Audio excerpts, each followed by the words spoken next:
Excelentíssimo senhor presidente, ministro Luiz Roberto Barroso, excelentíssimo relator, ministro Alexandre de Moraes, excelentíssima senhora ministra Carmen Lúcia. À direita do ministro-presidente, representando o Ministério Público, Eliseta de Paiva Ramos, Procuradora-Geral da República, em exercício. Marques, André Mendonça e Cristiano Zanin. Cumprimento igualmente as excelentíssimas senhoras advogadas e os excelentíssimos senhores advogados, servidoras e servidores. Nas ações diretas em julgamento, examina-se a constitucionalidade formal e material do parágrafo 15 do artigo 32 da Lei 12.485, na redação conferida pela Lei 14.173 de 2021, lei esta que resultou da conversão da medida provisória 1018/2020. O dispositivo questionado determina que as distribuidoras de televisão por assinatura incluam em seus pacotes, obrigatória e gratuitamente, o conteúdo de canais locais para todo e qualquer ponto do país em que haja uma estação retransmissora. Pela regra anterior, esse conteúdo de geração local era obrigatória e gratuitamente transmitido para a respectiva localidade.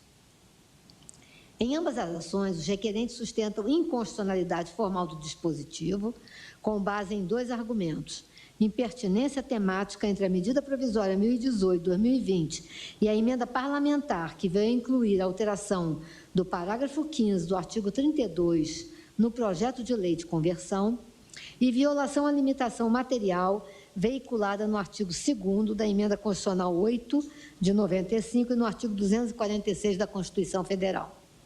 Inicialmente, há de ser afastada a alegação de que não haveria pertinência temática entre a medida provisória 1018 de 2020 e o parágrafo 15 do artigo 32 da Lei 12.485 de 2011, incluído pelo Congresso Nacional no processo de conversão da medida provisória em lei.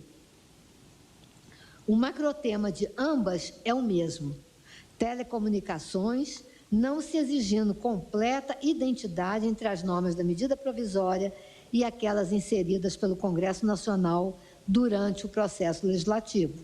E mais, ambas buscam a expansão dos serviços de telecomunicações em benefício do cidadão usuário e maior equalização das normas relativas às diferentes plataformas de prestação de um mesmo serviço: TV por assinatura, via satélite e via cabo. Assim, há de se reconhecer a pertinência temática entre o texto originário da medida provisória 1018/2020 e a nova redação do artigo 32, parágrafo 15, da Lei 12.485/2011. Já no que diz respeito à alegada violação do artigo 2º da Emenda Constitucional 8 de 95 e do artigo 246 da Constituição Federal, tem razão os requerentes. Pela matéria que veicula, o dispositivo impugnado afronta os mencionados dispositivos que vedam a edição de medida provisória sobre o regime jurídico das telecomunicações. Em sua redação originária, o inciso 11 do artigo 21 da Constituição Federal dispunha competir à União explorar, direta ou mediante concessão à empresa, sob controle acionário estatal, os serviços de telecomunicações. Veio, então, a Emenda Constitucional 8, de 15 de agosto de 95, e permitiu que esses mesmos serviços fossem prestados mediante concessão, permissão ou autorização a empresas privadas. O legislador constituinte, reformador, também previu que a lei disporia sobre a organização dos serviços, criação de órgão regulador e outros aspectos institucionais. Nesse cenário, o parágrafo 2º da Emenda Constitucional 8 de 95 teve o propósito de evitar alterações bruscas no quadro regulatório, vedando-se a alteração de regras sobre a matéria por medida provisória, com o propósito de que as empresas privadas tivessem a previsibilidade adequada para fazerem os investimentos necessários à expansão e modernização dos serviços de telecomunicações. O artigo 32, parágrafo 15 da Lei 12.485 de 2011 fez exatamente isso. Alterou as regras de carregamento obrigatório de canais no serviço de TV a cabo, tornando gratuita para geradoras e retransmissoras pertencentes a um conjunto de estações com presença em todas as regiões geopolíticas do país e alcance de, no mínimo, 1/3 da população brasileira com o provimento da maior parte da programação por uma das estações, a distribuição de seus canais.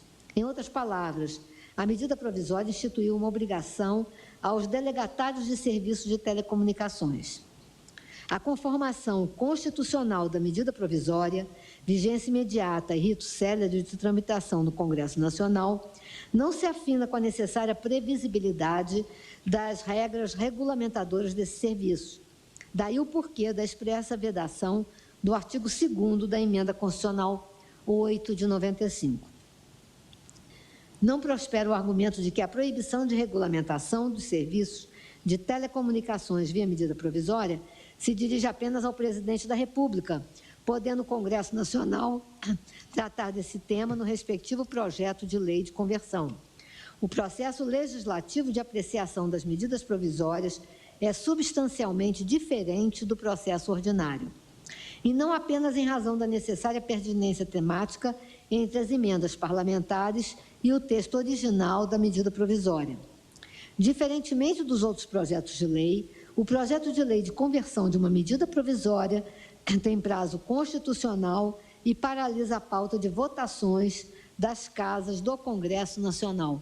Artigo 62, parágrafo 6º da Constituição Federal. Isso depois de determinado prazo. Ademais, cabe a uma comissão mista de deputados e senadores e não às várias comissões temáticas da Câmara dos Deputados do Senado Federal examinar a medida provisória e sobre ela emitir parecer, artigo 62, parágrafo 9º da Constituição, antes das votações em plenário.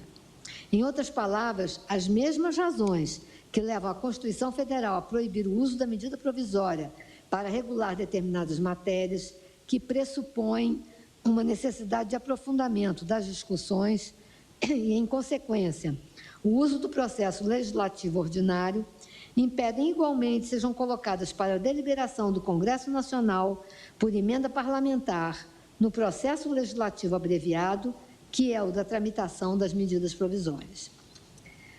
A Associação Brasileira de Televisão por Assinatura, autora da ADI 6931, sustentou ainda a existência de vícios materiais de constitucionalidade ao argumento de que a norma impugnada violaria os princípios constitucionais da livre iniciativa, da defesa do consumidor, da proporcionalidade, da separação dos poderes, pela vertente da reserva de administração e da segurança jurídica.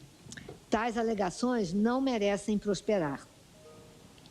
Embora a comunicação audiovisual de acesso condicionado, TV a cabo, seja regida pelo princípio da liberdade de iniciativa, mínima intervenção da administração pública e defesa da concorrência, por meio da livre, justa e ampla competição e da vedação ao monopólio e oligopólio, não se pode esquecer tratar-se de serviço público de competência da União.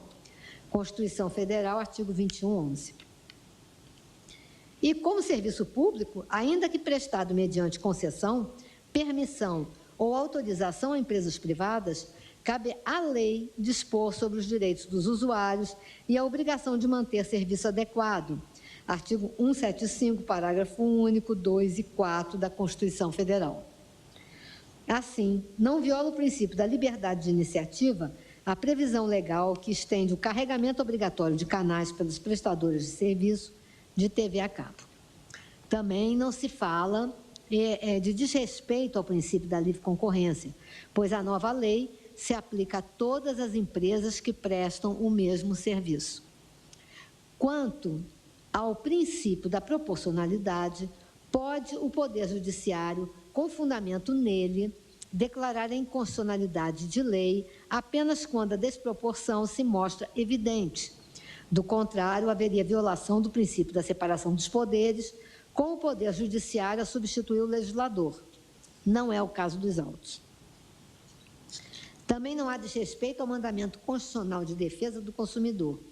Primeiro, porque o aumento de preços ao consumidor pode não ocorrer, devido à livre concorrência existente no setor.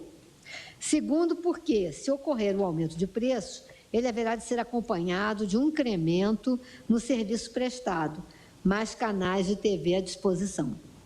Por fim, não há falar aqui em reserva de administração. É verdade que o carregamento obrigatório de canais nos serviços de TV a cabo é assunto técnico. Ocorre que cabe à lei prever as regras de prestação dos serviços públicos. Ao órgão regulador, cabe apenas minudenciá-las e fiscalizar sua correta aplicação.